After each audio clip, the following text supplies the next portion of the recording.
नमस्कार दोस्तों, मैं मनीष कुमार भोज आप सभी का अपने यूट्यूब चैनल पहाड़ एजुकेशन में हार्दिक स्वागत करता हूं।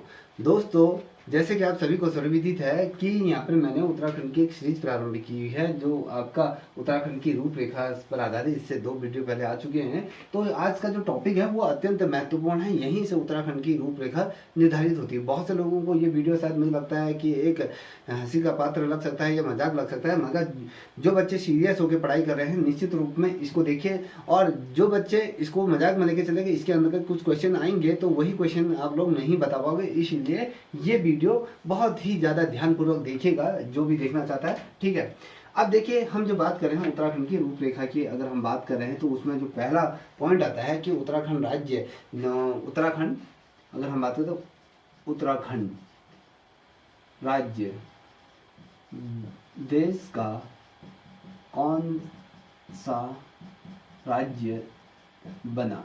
ठीक है, यहाँ पर आप सभी को पता है ये 27वें राज्य के रूप में उत्तराखंड का क्या हुआ, ये गठन हुआ। उत्तराखंड का गठन कब हुआ आप सभी को पता है, 9 नवंबर 2000 को क्या हुआ था, इसका 2000 को इसका क्या था, गठन हुआ था। ठीक है, इसको उत्तराखंड राज्य के रूप में एक ये मिला। और उत्तराखंड राज्य किस राज्य से पृथक हुआ तो आपको पता है, उत्तर प्रदेश यूपी से क्या हुआ था, ये पृथक हुआ था। और यूपी के कितने जनपदों से ये विभाजित हुआ ये आपको पता है, ये आपके वहाँ के 10 आपके क्या है, हिमालयी जो जिले हैं ना, जिलों से ये काट कर क्या बनाया गया था, उत्तराखंड को निर्मित किया गया था। उत्तराखंड ये जिला बना था। ठीक है, जब मैं कहूँ कि अगर उत्तराखंड के अगर हम बारे में बात करें, ये 27वें राज्य की अगर हम बात करें तो 9 नवंबर 2000 को अगर हम उसकी इस तिथि को अगर हम देखें तो कहीं ना कहीं इतिहास के पन्नों में उत्तराखंड राज्य का कहीं ना कहीं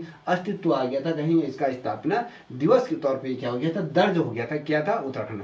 अगर मैं बात करूं उत्तराखंड की, जब प्रथम मांग को लेकर आप सभी को पता है कि कई वर्षों तक इसमें क्या चले, आंदोलन चले। देखिए, आधुनिक उत्तराखंड में जो मध्यकालीन उत्तराखंड है उसमें ये तमाम चीज़ें पूछी गई है। तो याद रखिएगा, उत्तराखंड का ऐतिहासिक महत्व जहाँ पर आता है तो यहाँ पर आपको ये चीज़ें भी आपको पता होना चाहिए। उत्तराखंड के अगर मैं कहूँ, जब उत्तराखंड के पृथक रूप में जब इसकी मांग उठी, मांग को लेकर यहाँ पर क्या चला, बहुत ही लंबा संघर्ष ये रहा। और अगर मैं बात करूँ, जो उत्तराखंड का जो स्वरूप जो अस्तित्व में आया, आप सभी को पता है कि 9 नवंबर 2000 को क्या हुआ, उत्तराखंड का अस्तित्व क्या हुआ, 27वें राज्य के रूप में क्या, उत्तराखंड देश का 27वें भारत का जो गणराज्य के रूप में ये क्या हुआ, सम्मिलित हो गया। क्या, कौन सा हुआ, गणराज्य के रूप में ये सम्मिलित हुआ।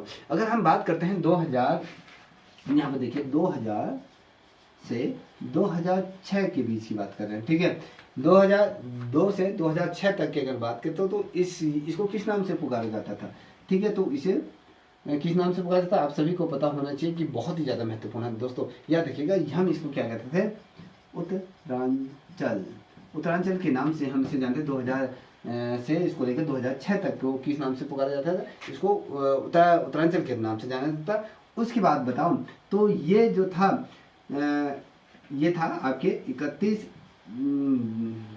दिसंबर 2006 तक ये पुकारा गया था। और 1 जनवरी 2007 को इसका जो नाम था उत्तराखंड के रूप में, ये हम इसको जानते हैं। सभी लोग इसको, इतना तो सभी लोग जानते होंगे, उत्तराखंड के नाम से हम इसको पुकारने में। और देखिए, जो ये नाम परिचित हुआ ना, जो उत्तराखंड इसका जो नाम रखा, ये कैसे रखा, ये भैया इसको जो चेंज नहीं किया जा रहा था, ये इसको जो चेंज करने का जो पीछे का जो रीजन था, यहाँ पे जो स्थानीय लोग थे ना, स्थानीय लोगों की कहीं ना कहीं उत्तराखंड से अगर मैं कहूँ, कहीं ना कहीं आत्मसात, ये कहें उसकी जो भावनाएं थी, उन भावनाओं को सम्मान करते हुए क्या करता था, आधिकारिक तौर पर इसका क्या कर दिया था, नाम बदल दिया था। और जो ये रख दिया था आपके उत्तराखंड ने कर दिया। देखिए दोस्तों, बहुत ही महत्वपूर्ण चीज है कि उत्तर प्रदेश का ये क्या था, ये हिस्सा रहा था। और उत्तराखंड की जो सीमाएं हैं, अगर मैं कहूँ, जो सीमा है, जैसे उत्तर से लेकर आप देखोगे, उत्तर से लेके अगर आप पूरब की तरफ देखोगे, ठीक है, थोड़ा सा यहाँ पर बना देते हैं, ये देखिए, उत्तर, दक्षिण, पूरब, पश्चिम। अगर हम बात करते हैं तो ये उत्तराखंड का, इसको देखिए, जो उत्तराखंड के अगर मैं ये इसका जो सीमा की अगर बात करूं तो यहाँ पर आप पूर्व की तरफ देखोगे, पूर्व की तरफ क्या है, यहाँ पर नेपाल, ये नेपाल है। और साथ ही तिब्बत है, ठीक है। ये तिब्बत की सीमा यहाँ पर लगती है, आप सभी को ये पता होगा। तिब्बत पूर्व से नेपाल लगता है इसका, और अगर हम पश्चिम की तरफ देखें, पश्चिम की तरफ क्या है आपकी उत्तर प्रदेश की सीमा और यहाँ पर लगती है। पश्चिम की तरफ अगर हम यहाँ देखें तो हिमाचल, यहाँ पर हिमाचल की लगती हैं, और उत्तर प्रदेश की भी यहाँ पर क्या लग जाती है, सीमाएं इसमें लग जाती हैं, आप सभी को पता होना। और अगर हम देखें ये सीमाएं इसकी लग जाती है, और देखें और उत्तराखंड को अगर हम देखें तो हिंदी और संस्कृत के में उत्तराखंड का क्या है अर्थ, अगर हम बात करते हैं हिंदी में क्या है वो उत्तराखंड का अस्तित्व अर्थ, और अगर हम संस्कृत की अगर बात करें तो यहाँ पर अर्थ अर्थ उत्तरी क्षेत्र का, और भाग अगर मैं कहूँ ये बहुत ही ज़्यादा महत्वपूर्ण इसलिए बन जाता है क्योंकि जो इसकी सीमाएं लगती है हिंदी और संस्कृत, क्या है मैं उत्तराखंड का जो अर्थ है उत्तरी क्षेत्र का, जो उत्तरी क्षेत्र कहें या उसका भाग कहें, उत्तरी क्षेत्र को बेसिकली क्या कहा जाए, देवभूमि के नाम से हम इसको जानते हैं। उत्तरी क्षेत्र जो उत्तर का क्षेत्र है उसे देवभूमि के नाम से इसको जाना जाता है, याद रखिएगा, देवभूमि के नाम से क्या जाना था, उत्तराखंड के नाम से जाना। और देखिए प्राचीन जितने भी ग्रंथ है ना, अगर जितने भी हमारे प्राचीन जो पौराणिक कथाएं हैं या धार्मिक जो ग्रंथ हैं या कहीं धार्मिक स्थलों की अगर हम बात करते हैं तो उत्तराखंड को कहीं ना कहीं हिंदुओं का क्या कहा जाता है, धार्मिक स्थल के रूप में भी हम इसको जानते हैं, और ये सबसे पवित्र स्थलों में से यहाँ पर माना जाता है। और देश की अगर मैं कहूँ सबसे बड़ी जो नदी है अगर हम देखें तो गंगा, जो गंगा है वो यहीं पर ही है, ठीक है, गंगा भी यहीं है। और अगर बात करूँ तो यहाँ पर बहुत 3-4 बहुत बड़ी नदियाँ हैं, जिन नदियों का जिक्र हमारे आपके जो क्या है यहाँ पर प्रतीक चिन्ह है, राष्ट्रीय चिन्ह है, उसमें भी इसको दर्शाया गया है। और यहाँ पर क्या है, बड़ी बड़ी यहाँ पर नदियाँ हैं, गंगा है और यमुना का उद्गम स्थल यही माना जाता है। और ये जो देश है, अगर देश और दुनिया की अगर बात करूँ, देश दुनिया के इतिहास में अगर देखें, जो 9 नवंबर की जो तारीख है ना, वो कहीं ना कहीं एक इतिहास इसने अपना रच दिया, और ये इतिहास में कहीं ना कहीं ये दर्ज हो गया। अगर हम बात करें यहाँ पर एक चीज़ और देखिएगा कि जब मैं कहता हूँ कि 9 नवंबर की जो तिथि है वो बहुत ही मायनों में क्या है, बहुत ही ज़्यादा महत्वपूर्ण घटनाओं का ये क्या है विश्लेषण ये करता है, ये सिलसिलेवार इसका ब्यौरा ये दिया जाता है। अगर मैं कहूँ इसका जो 9 नवंबर की घटना का जो अगर मैं सिलसिलेवार ये कहें ब्यौरा अगर आपके सामने रखूँ, देखिए 1236 की अगर मैं बात करूँ, 1236 में यहाँ देखिए 1236 बहुत ज़्यादा महत्वपूर्ण, 1236 में, ठीक है, 1236 में क्या हुआ था यहाँ पर देखिए नकरुद्दीन फिरोज साहब, ठीक है, फिरोज शाह की अगर हम बात करें साहब, ये जो फिरोज शाह था इसको यहाँ पर क्या दी गई थी, फांसी दी गई थी, ठीक है। नकरुद्दीन शाह था, इसको यहाँ पर क्या दी गई थी, फांसी की यहाँ पर सजा इसको सुनाई गई थी, ठीक है। 1236 में यहाँ इसको फांसी दी गई थी। और वहीं अगर देख रहे हैं 1270 की बात करें तो 1270 में जो महान संत हुए हैं आपके, जो उनका नाम नामदेव के नाम से हम जानते हैं, ठीक है, महान संत जो नामदेव, ठीक है, महान संत नामदेव का जन्म भी कहाँ हुआ, इनका जो जन्म हुआ था आपकी यही उत्तराखंड ये तपस्थली में इनका जन्म हुआ था।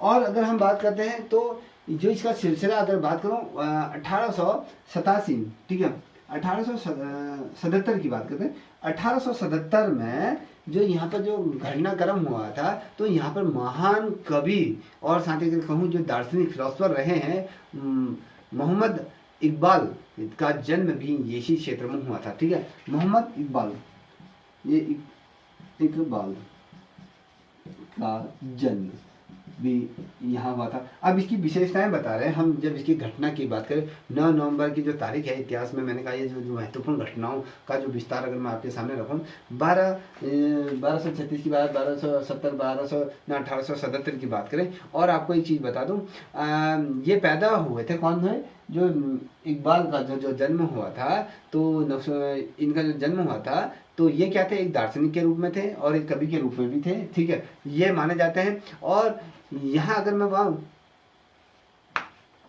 इनका जो जन्म हुआ था सियालाकोट करके ये जगह है, इनका जन्म सियालाकोट में यहाँ पर हुआ था, ठीक है, जन्म कहाँ है, सियालाकोट कोट में इनका जन्म हुआ था। याद रखिएगा इनका जन्म कहाँ हुआ, सियालाकोट में हुआ था। और अब ये अगर मैं कहूँ जो ये जो भाग है अब अगर पाकिस्तान के हिस्से में ये वाला हिस्सा चला गया। और 1922 की अगर बात करो तो अल्बर्ट आइंस्टीन की अगर बात करते हैं 1922 में, देखिए 1922 की बात कर रहा हूँ, ठीक है, 1922 में अल्बर्ट आइंस्टीन, ठीक है, अल्बर्ट आइंस्टीन की अगर बात करें तो आइंस्टीन का को यहाँ पर क्या होता है 1921 में यहाँ पर भौतिक शास्त्र के नोबेल पुरस्कार देने का यहाँ पर फैसला किया गया था। ठीक है, जो घटनाक्रम बता रहा हूँ 9 नवंबर के जो महत्वपूर्ण घटनाक्रम है, किस प्रकार से ये इतिहास में ये महत्वपूर्ण ये चीज़ें हैं। अब यहाँ पर ये मत सोचिएगा कि भैया जो ये तमाम चीज़ें हैं उत्तराखंड में के ही अंतर्गत हुई है। ये जो है ये अगर मैं कहूँ ये सारी चीज़ें जो हुई है 9 नवंबर।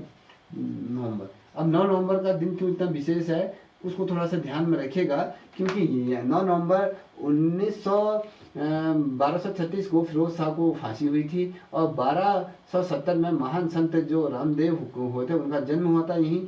और अगर हम बात करें साथ ही 9 नवंबर 1877 को इकबाल का जन्म हुआ था। जो इनका जो जन्म सियालाकोट ये है अब पाकिस्तान के हिस्से में चला गया। और 9 नवंबर 1922 को अल्बर्ट आइंस्टीन का क्या हुआ था आपका, इनको क्या हुआ था 1921 में भौतिकी के क्षेत्र में क्या गया था नोबेल पुरस्कार इनको दिया गया था, याद रखिएगा। और नोबेल समिति ने किन्हीं कारणवश क्या किया था 1921 का में जितने भी विजेता हुए थे उनका चयन कहाँ कर दिया गया था। जो 1921 में जिन भी लोगों का चयन होता 1922 में उनको ये दिया गया था। चयन क्या हुआ था 1921 में हुआ था, 1922 में इनको क्या दिया गया था ये दिया गया था। और अगर हम बात करें संयुक्त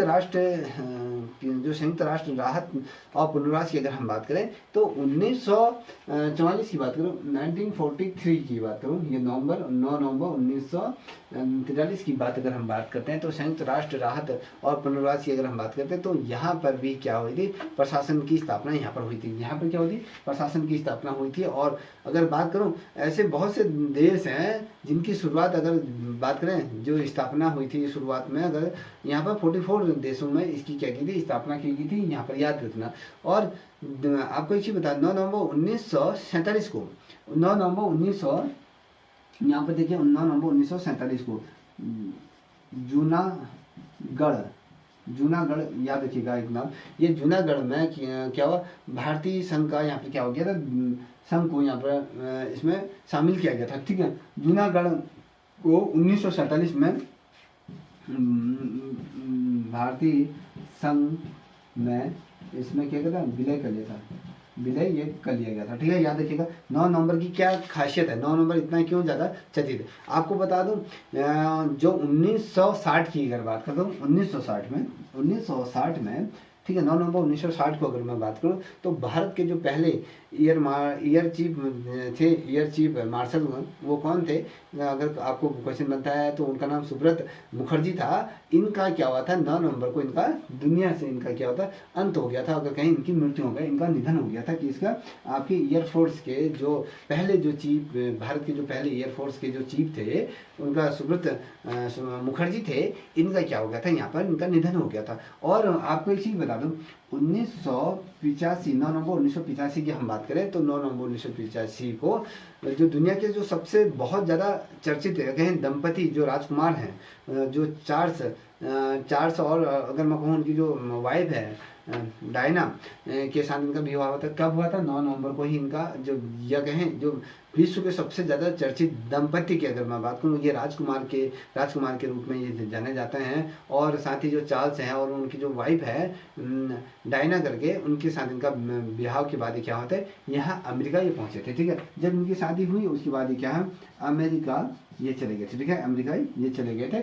और देखिए और जहाँ पर इनका जो क्या किया था बहुत ही ज़बरदस्त स्वागत किया गया था। कभी क्वेश्चन पूछा जाता है कि जो चार्ल्स और उनकी जो वाइफ जो डायना है उनके विवाह के बाद वो किस देश में ही गए, तो आपको बता दें अमेरिका में गए। और अमेरिका वालों ने इनका बहुत ही ज़्यादा भव्य स्वागत इनके द्वारा ये किया गया। और जब इनका भव्य स्वागत किया गया तो फिर आपको एक चीज़ और बता दूं 9 नवंबर 1989 की बात है 9 नवंबर क्या है 1989 में यहाँ पे ब्रिटेन में मौत की सज़ा पर इनकी पूरी रोक लगा दी गई थी। याद रखना किसकी रोक लगा दी थी, आपको थोड़ा सा बहुत आगे पहुँच चुका हूँ मैं, जो बात कर रहा था कहाँ पर पहुँचा था, ठीक है। अब मैं कहूँ कि भैया जब मैंने कहा कि भैया 1985 की मैंने ना 1985 की जब मैंने बात करी तो 1985 में क्या थी, जो ये ब्रिटेन के जो सबसे दुनिया के जो सबसे प्रसिद्ध जो चर्चित राजकुमार चार्ल्स थे, चार्ल्स, और उनकी जो पत्नी थी जो डायना करके इनकी पत्नी थी, ये अमेरिका पहुँचे तो अमेरिका में इनका बहुत बड़ा क्या हुआ स्वागत किया गया था, भव्य स्वागत इनका किया गया, भव्य स्वागत इनका ये किया गया था। अब उसके बाद 9 नवंबर की अगर हम आगे बात कर ही रहे हैं, यहाँ पर 1989 की बात कर रहा हूँ, ये वाला तिथि है 1989 को क्या हुआ 3 दशकों तक ना पश्चिमी और पूर्वी जो बर्लिन को क्या करे अलग करने वाली जो बर्लिन की दीवार यहाँ पर गिरा दी गई। कभी क्वेश्चन पूछा जाता है, अगर आप हिस्ट्री पढ़ ले हो या एसएसटी पढ़ ले हो, कभी क्वेश्चन पूछा जाता है कि अमेरिका की जो बर्लिन की दीवार थी वो कब गिराई गई थी, ठीक है। अब बर्लिन की दीवार को कब गिराया गया, ठीक है। अब ये कब गिराया गया था आपको पता होना चाहिए।